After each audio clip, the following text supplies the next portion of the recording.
teacher for 23 years. For 16 of those years, I have used lessons from children of the Holocaust to teach my reading students about tolerance, my 5th grade reading students about tolerance. And I've been asked several times if I teach about the Holocaust because I'm Jewish. My answer is no. I'm a Christian. I teach about the Holocaust and tolerance because it's the right thing to do. Using the Holocaust to teach tolerance and other lessons of humanity equips our students with the lessons and skills to deal with situations that arise in their lives, like bullying, school violence. Students learn from the Holocaust how to recognize their own actions as hurtful, how to make compassionate choices. Hitler was one of the biggest bullies ever, and even he started with simple name calling.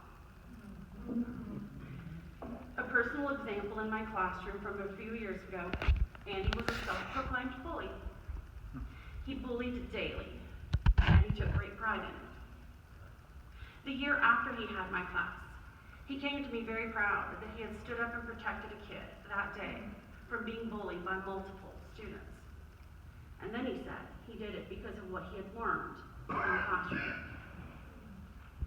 This is skills-based civil learning through Holocaust education.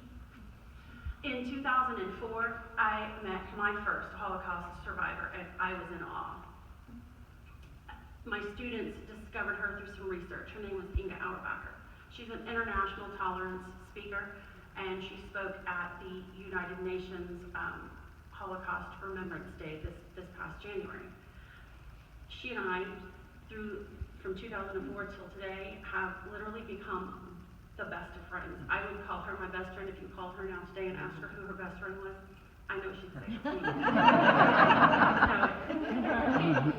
But making those connections with those kids when they meet face to face with a survivor who they've read their book and they've connected with a childhood experience, maybe traumatic, that really makes this real to them.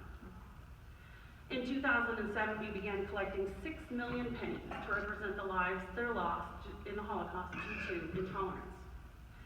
The program has spanned 12 years and 4 school districts, and I still come home to find bags and jars of pennies on my porch from students who have gone on and graduated college.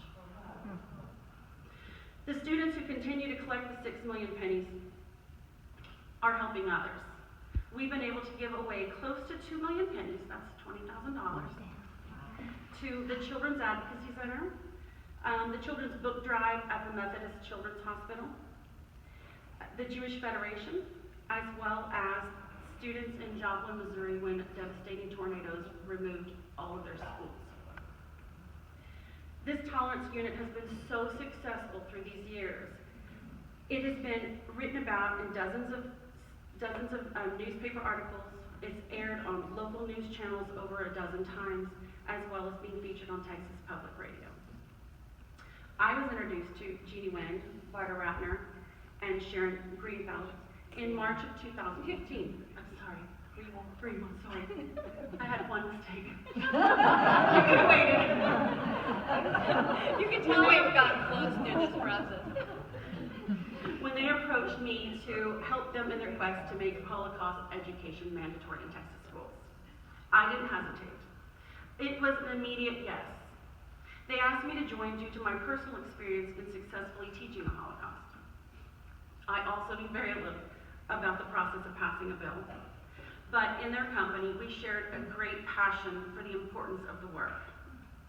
Each of us had our own story and our own talents to share with the group. And aside from having to ask for a translation of Yiddish from time to time, we worked together seamlessly from day one.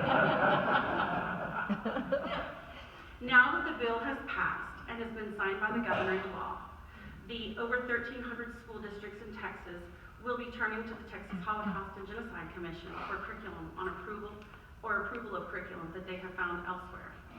And given my experience with teaching the Holocaust to the elementary school students, I would love to have the opportunity to assist in that.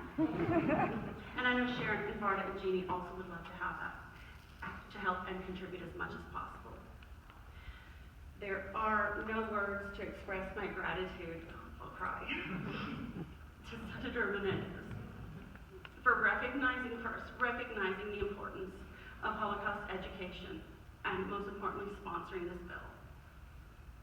The passing of this bill will benefit Texas children for generations to come. I thank you.